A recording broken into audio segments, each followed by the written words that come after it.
Bu izlədiyin video sənin Microsoft, Google, IBM kimi şirkətlərdə işləməyə gedən yolunun başlanğıcı ola bilər. Çünki hazırda dünya texnologiya şirkətlərində ən çox tələb görən kiber təhlükəsizlik mütəxəssisi peşəsinin Azərbaycanda beynəlxalq və ən əsası 1 qəpik belə ödəmədən tam təqaüdlü tədris proqramı üçün 60 yerdən ibarət qəbul elan olunubdur. Proqram Azərbaycan Kiber Təhlükəsizlik Mərkəzi tərəfindən təqdim olunur və 6 ay intensiv praktiki və nəzəri kursdan ibarətdir. Bu proqramı uğurla başa vuranlar beynəlxalq sertifikat əldə edir və əsas məsələ odur ki, bu günə qədər məzun olmuş 240 nəfərdən artıq 77% sahə üzrə işlə təmin olunubdur. Bəs bu proqrama necə qoşulmaq olar? Kimlər müraciət edə bilər? İlk olaraq ondan başlayım ki, proqram beynəlxalq və İsrailin Teknion Texnologiya Universitetinin müəllimləri tərəfindən tədris olunduğundan ingilis dilindədir. Bu səbəbdən bu proqramı qavrayacaq qədər ingilis dili bilik və ən azı 17 yaşınız olmalıdır. Bu iki tələbdən başqa təməl səviyyədə İKT bacarıqları, başlanğıc proqramlaşdırma dili bilikləri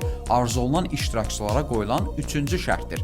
Əgər bu şərtlərə tam cavab verirsinizsə, rəydə yerləşdirəcəyim linkə keçid etmək lazımdır. Eyni zamanda həmin linki hekayə bölməsində paylaşacağam, oradan tapıb formu doldura bilərsiniz. İlk onlayn mərhələdə sadəcə bu linkdə olan məlumatları doldurub qeydiyyatdan keçmək kifayət eləyir. Digər mərhələlər isə imtahan və müsahibədir. Əgər bu 3 mərhələni uğurla tamamlayıb seçilmiş 60 nəfərdən biri olsanız, bu 6 aylıq proqramda tam təqaüdlə iştirak edəcəksiniz. Bu 3 mərhələnin olmasının səbəbi isə həqiqətən bacarıqlı və istedadlı uşaqları cəlb edib ölkədə uğurlu kadr kimi yetişdirməkdir. Bir daha qeyd edeyim ki, proqram tam təqaüdlə dəstəklənir və iştirakçılar heç bir ödənişi həyata keçirmirlər. Belə dostlar, əgər ətrafınızda sadaladığım şərtləri ödəyən dostunuz varsa, bu videonu ona göndərməklə bəlkə də onun gələcəyini dəyişmiş ola bilərsiniz. Odur ki, məlumatı faydalı hesab etdinizsə, bölüşməyi də unutmayın. Əlavə sual yaranarsa, rəy bölməsində yazın. Azərbaycan Kiber Təhlükəsizlik Mərkəzinin əməkdaşları özləri cavablandıracaq.